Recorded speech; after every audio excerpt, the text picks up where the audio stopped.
John chapter 2. On the third day there was a wedding in Cana of Galilee, and the mother of Jesus was there. Jesus and his disciples had also been invited to the wedding. When the wine gave out, the mother of Jesus said to him, "They have no wine." And Jesus said to her, "Woman, what concern is that to you and to me? My hour has not yet come." His mother said to the servants, "Do whatever he tells you." Now, standing there were 6 stone water jars for the Jewish rites of purification, each holding 20 or 30 gallons. Jesus said to them, "Fill the jars with water." and they filled them up to the brim. He said to them, "Now draw some out and take it to the chief steward." So they took it.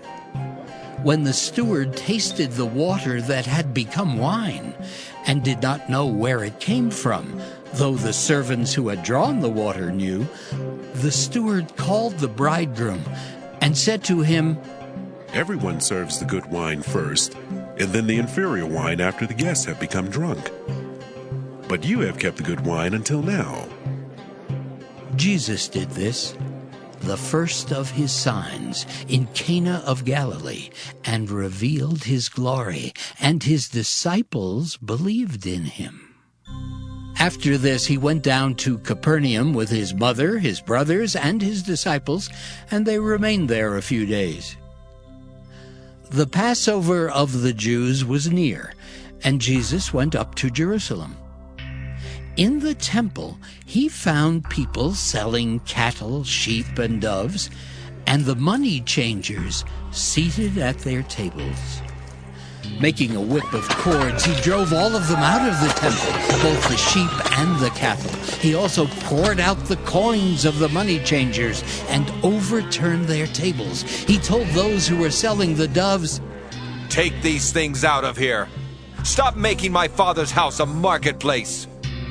His disciples remembered that it was written, "Zeal for your house will consume me." The Jews then said to him, "What sign can you show us for doing this?" Jesus answered them, "Destroy this temple, and in 3 days I will raise it up." The Jews then said, This temple has been under construction for 46 years, and will you raise it up in 3 days? But he was speaking of the temple of his body.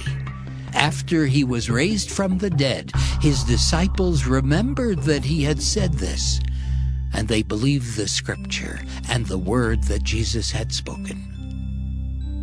When he was in Jerusalem during the Passover festival, many believed in his name because they saw the signs that he was doing. But Jesus, on his part, would not entrust himself to them because he knew all people and needed no one to testify about anyone, for he himself knew what was in everyone.